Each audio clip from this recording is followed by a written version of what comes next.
A todos a paz do Senhor Jesus. Estamos com a lição de número 7 para a classe de adultos. Teremos aqui subsídios para esta semana. Eu convido você que não é inscrito nesse canal que faça a sua inscrição agora. Participe de nossos vídeos aí. Você pode comentar, você pode colocar aí seu like e pode fazer a sua inscrição gratuita em nosso canal, tá bom? A lição desta semana fala sobre a responsabilidade é individual. Vou repetir. A responsabilidade é individual. É o título de nossa lição para esta semana e nós vamos aqui discutir alguns tópicos que são importantíssimos para o nosso aprendizado. A escola bíblica dominical ela é importantíssima na formação do caráter cristão.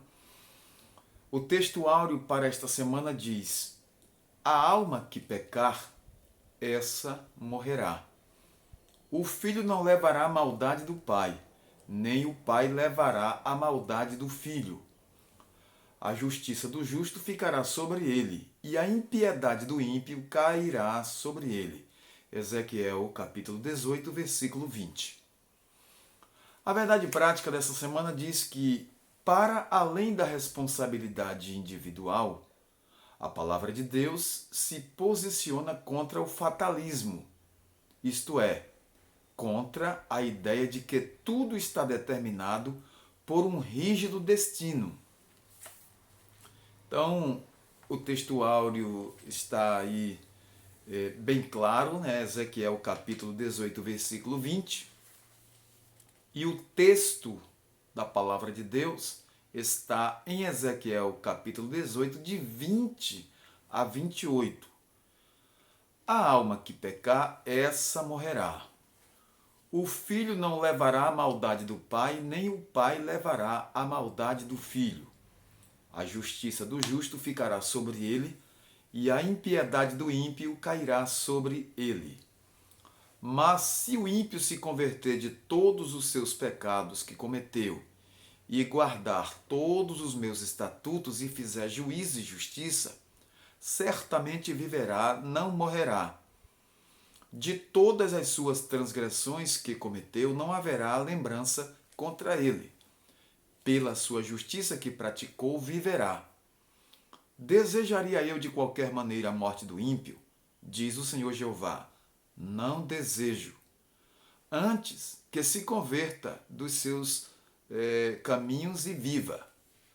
Mas desviando-se o justo da sua justiça e cometendo a iniquidade, e fazendo conforme todas as abominações que faz o ímpio, porventura viverá? De todas as suas justiças que tiver feito, não se fará memória. Na sua transgressão com que transgrediu, e no seu pecado com que pecou, neles morrerá. Dizeis, porém, o caminho do Senhor não é direito. Ouvi agora, ó casa de Israel, não é o meu caminho direito? Não são os vossos caminhos torcidos? Desviando-se o justo da sua justiça e cometendo iniquidade, morrerá por ela. Na sua iniquidade que cometeu, morrerá. Mas, convertendo-se o ímpio da sua impiedade que cometeu, e praticando o juízo e a justiça, conservará este a sua alma em vida. Pois quem reconsidera e se converte de todas as suas transgressões que cometeu, certamente viverá, não morrerá.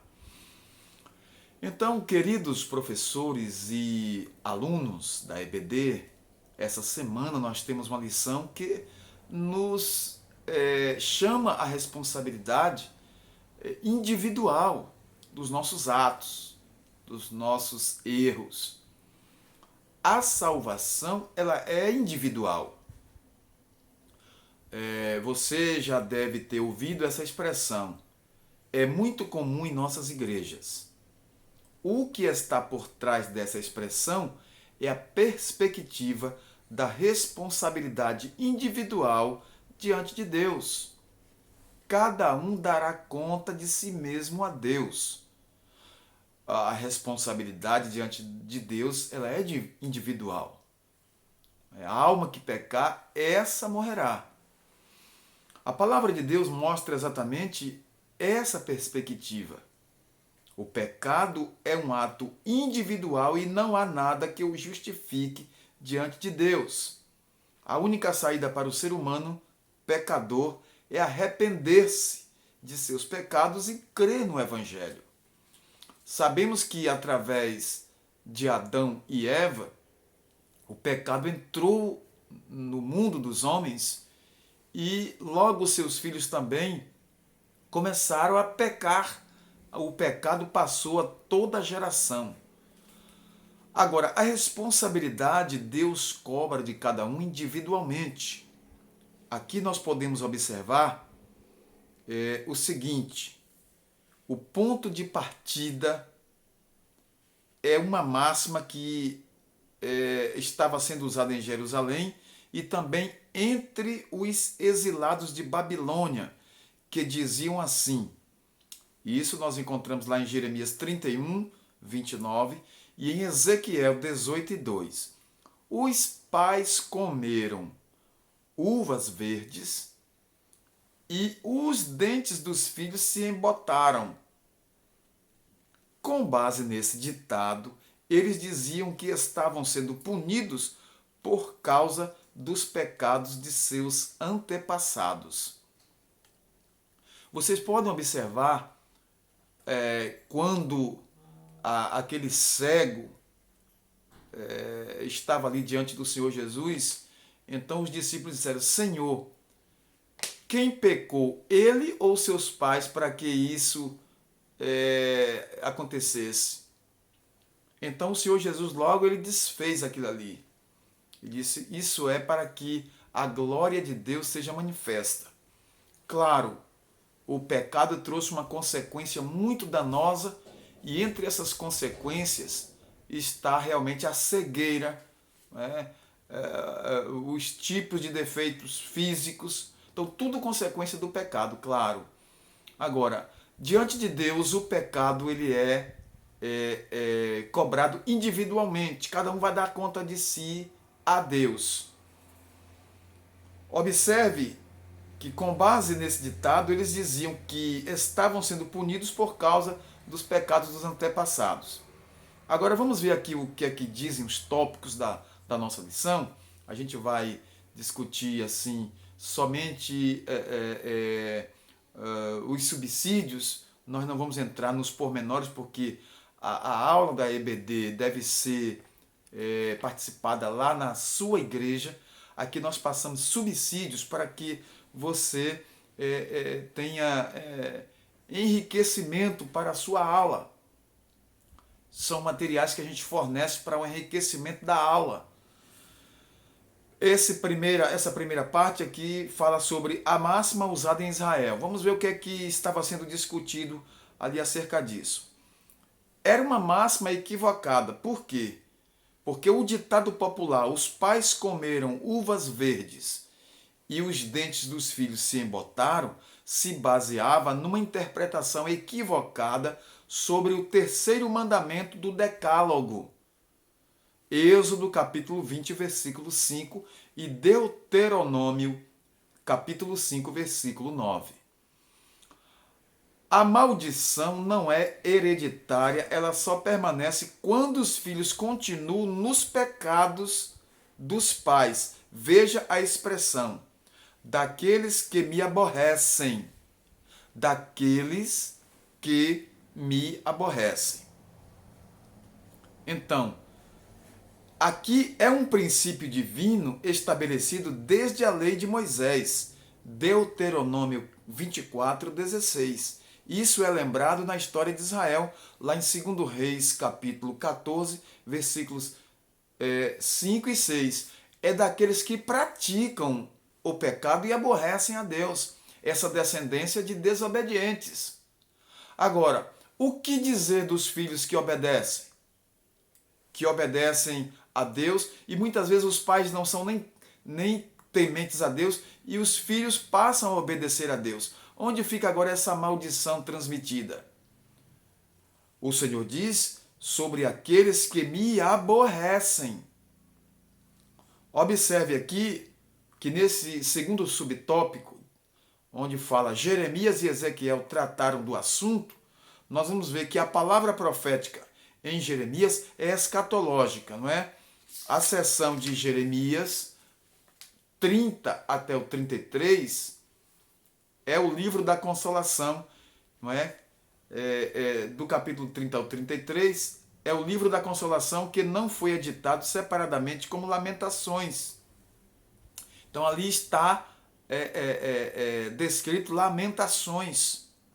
Essa parte da profecia anuncia a restauração de Israel e de Judá e contempla o futuro glorioso da nação agora unificada. Vamos entender bem calmamente para não haver dúvida. Então, o oráculo que está descrito aqui nesse contexto, não é? Como nos revela também a profecia no livro de Jeremias, capítulo 31, versículos 29 e 30, não é? Fala da mesma situação, da mesma coisa, o mesmo assunto.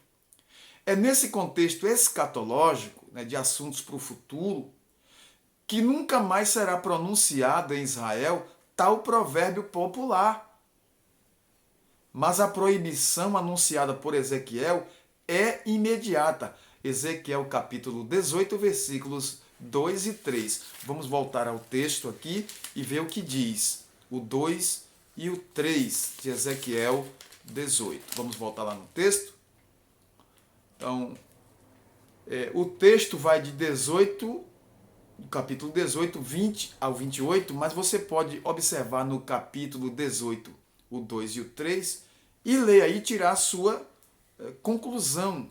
Nós estamos aqui trazendo subsídios e você deve conferir na sua Bíblia. Faça como os crentes bereanos que abriam as Escrituras e olhavam, observavam para ver se realmente era assim mesmo como os apóstolos estavam ensinando, pregando.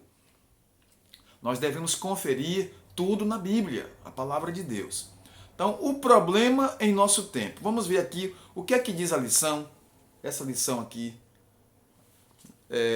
na lição de número 7, aqui é a nossa revista, a lição de número 7 fala sobre a responsabilidade individual.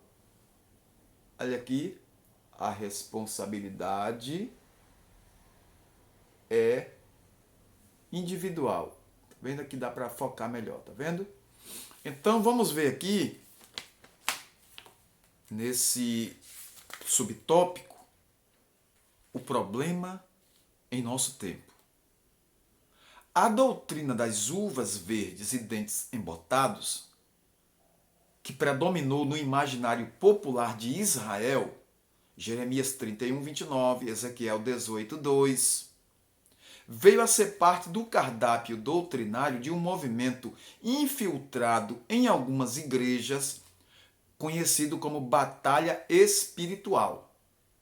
Claro, nós estamos num campo de batalha espiritual. Como Paulo disse, que nós devemos tomar toda a armadura de Deus e ficar firme, porque a nossa luta não é contra a carne e o sangue, mas sim contra os principados e potestades, não é, que atuam aí nas regiões celestes, né, e os príncipes das trevas que guerreiam neste século. Nós estamos num campo de batalha, sim, mas observe, essa parte do ensino acerca disso é a conhecida e extravagante doutrina da maldição hereditária. Quando alguém se converte a Cristo, deixa de aborrecer a Deus. Quando alguém verdadeiramente se converte ao Evangelho, deixa de aborrecer a Deus. Logo, essa passagem do terceiro mandamento do Decálogo não pode se aplicar aos crentes convertidos. Prestem muita atenção, pois eles se tornam uma nova criatura. as coisas velhas já passaram, eis que tudo se fez novo. As coisas velhas já passaram, maldição passou, não é? Praga passou, mal olhado, tudo isso passou, não é? Tudo de ruim agora na vida do crente passou, porque ele agora é nova criatura. Ele precisa permanecer firme com Jesus, obediente, para o mal não se apossar dele, o mal não tomar a ocasião da vida dele. Mas enquanto ele permanecer firme no Senhor, não existe agora essa praga, essa maldição hereditária. Porque ele se converteu ao Senhor e agora foi liberto. Ele precisa permanecer até o fim para se salvar. Devemos orar e agir para que esses ensinos equivocados não prosperem em nossas igrejas. Então, sobre a salvação para todos os seres humanos, Deus quer que todos venham ao pleno conhecimento da verdade. Deus não quer que ninguém se perca. Há esperança para o pecador? Sim. E quando ele se converte e passa a obedecer a palavra de Deus, pronto. Precisa agora permanecer até o fim. A salvação pode se perder? Sim, pode se perder. Se abandonar a fé, se vacilar, se ficar desobedecendo a Deus, então corre-se o risco de perder a salvação? Sim. Então, a maldição aí pode realmente vir sobre a vida da pessoa desviada? Sim, nesse caso, sim. O mal pode sobrevir novamente à pessoa. Por que que a Bíblia diz que o cão é como o cão que volta ao próprio vômito? Porque depois de purificado e salvo, agora desobedece a Deus, se desvia do Evangelho, volta às coisas imundas, ao mundo, às coisas que Deus não se agrada. Então, aí volta sim ao perigo de ser apanhado pelo mal e se perder. Mas enquanto permanecer firme, desde quando aceitou a Cristo e se converteu, o diabo agora não tem mais poder sobre a vida do cristão convertido. Diz que agora tem um versículo na Bíblia que diz assim: e dou-lhes a vida eterna, e nunca hão de perecer. Quer dizer, enquanto permanecer firme na fé, convicto, não é, e obediente. Essa ideia está muito clara no capítulo inteiro que, para não deixar dúvidas, Ezequiel afirmou de maneira direta, lá no versículo 4 e no versículo 20. Certo? Então, reiterando diversas vezes, com exemplos claros e com muitas ilustrações. A vontade de Deus é a salvação de todos os seres humanos para que ninguém se perca. E nisso o profeta antecipa o pensamento do Novo Testamento quando nós encontramos ali em João 5,40, 1 Timóteo 2,4, segunda a carta de Pedro 3,9, é assim sucessivamente. É necessário que haja temor a Deus, conversão genuína e obediência e perseverança para que o mal não venha a tocar, atingir e novamente arrastar para as profundezas da perdição. Nós somos tentados? Sim, somos tentados, mas não vencidos. Se permanecermos no Senhor, a tentação vem, mas não consegue nos alcançar, nos derrotar, porque nós somos novas criaturas em Cristo Jesus.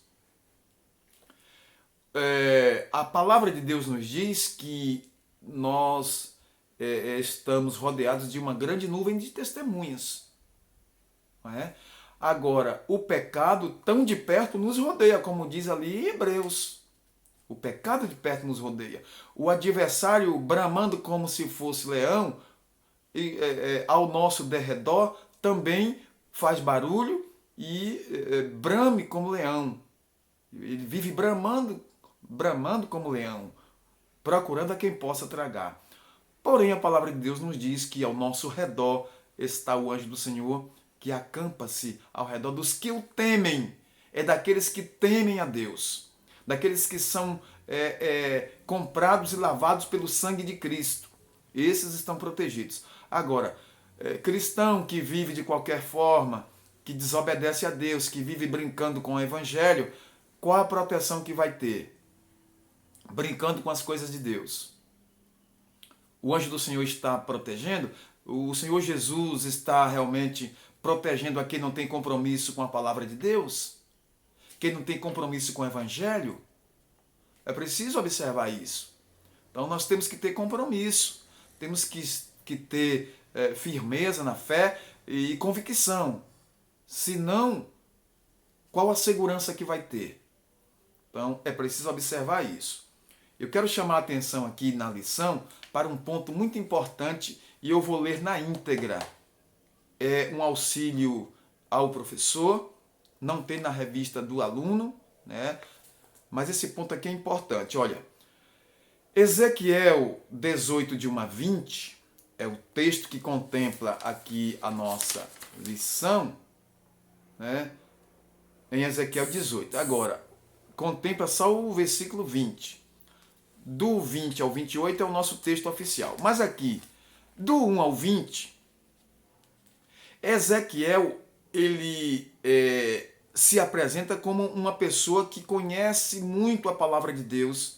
E aqui diz, Ezequiel se torna um teólogo nesse quesito aqui.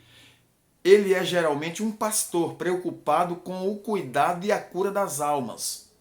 Ou ele é um profeta que declara conselhos de Deus com franqueza e determinação. Claro, nós sabemos que Ezequiel é um profeta de Deus. É um homem porta-voz da palavra de Deus, um arauto. Nós sabemos.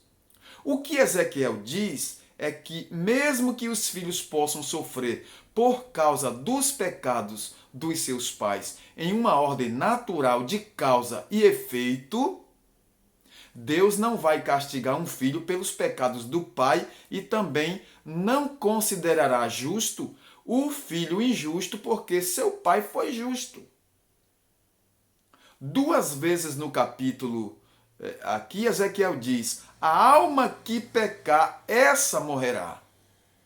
Eu vou repetir esse ponto aqui para ficar bem claro para os nossos alunos, e eu sei que os professores já têm esse conhecimento, mas eu vou passar novamente para ficar muito bem claro.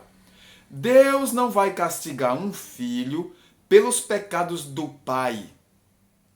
E também não considerará justo o filho injusto, porque seu pai foi justo. O pai foi justo, então o filho tem que ser declarado justo. Não. Nem o contrário. Se o pai foi injusto e o filho está praticando a justiça, então forçosamente ele tem que ser injusto porque o pai foi injusto? Não. O filho está praticando a justiça, está temendo a Deus. Então a alma que pecou, essa morrerá. Essa morrerá. Então a palavra de Deus diz ali, aqueles que me aborrecem. Então aqueles que aborrecem a Deus arcarão com as consequências. A última parte fala sobre a real situação, não é? A real situação de Israel, ou a reação que Israel teve. Primeiro nós vamos observar aqui o seguinte, a pergunta retórica não espera resposta quando diz assim, não é o meu caminho direito? Não são os vossos caminhos torcidos? Então, a pergunta retórica não espera resposta. Trata-se de uma afirmação em forma de pergunta. Deus está arguindo, perguntando. É o que Javé afirma nessa passagem. Esses recursos estilísticos são frequentes nas Escrituras. Veja outros exemplos. Êxodo capítulo 4, versículo 14. Não é Arão o levita teu irmão? Vamos ver agora Marcos 12, 24.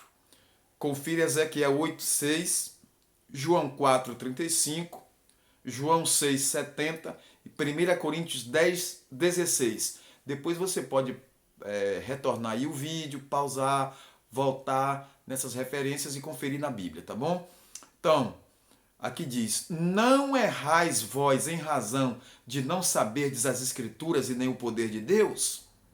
Então o Senhor Jesus disse: errais não conhecendo as Escrituras. Então era uma pergunta, não é, que trazia já um ensinamento.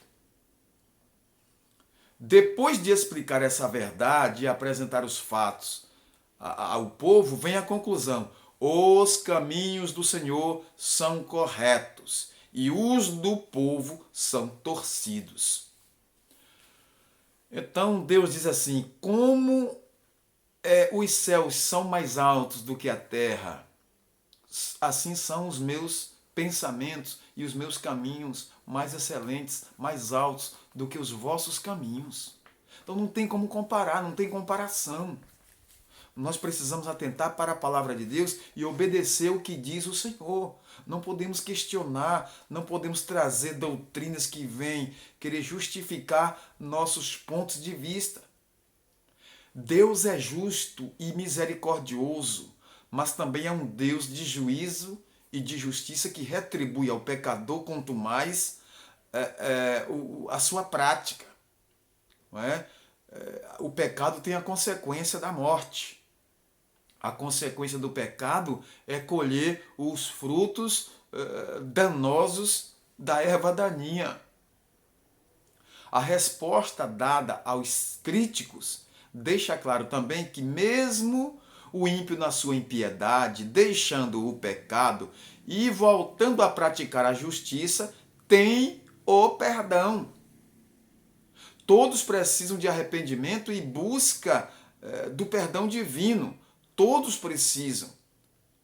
Agora, existem aqueles que sabem que Deus é perdoador, mas também sabem que Deus é um Deus de justiça, é um Deus de juízo e não buscam o arrependimento, não buscam o perdão.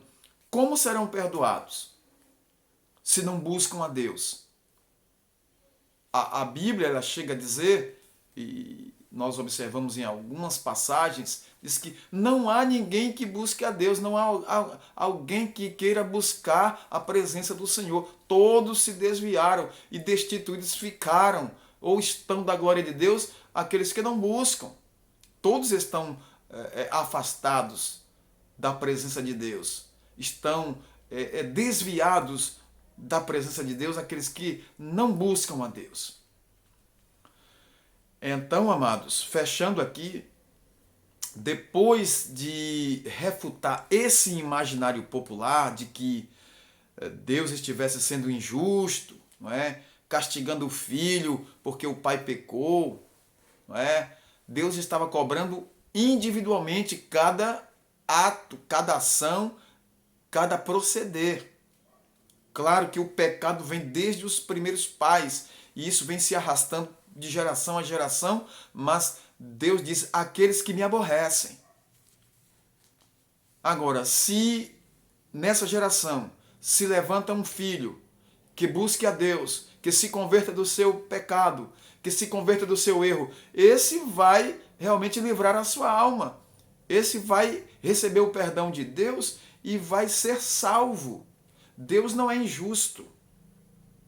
Esse discurso soteriológico é muito importante e continua atual na vida da igreja e na pregação cristã. É nossa responsabilidade levar essa mensagem aos perdidos da terra. Aquele que busca a Deus e alcança a misericórdia do Senhor, aqueles que confessam e deixam o seu pecado alcançam a misericórdia do Senhor.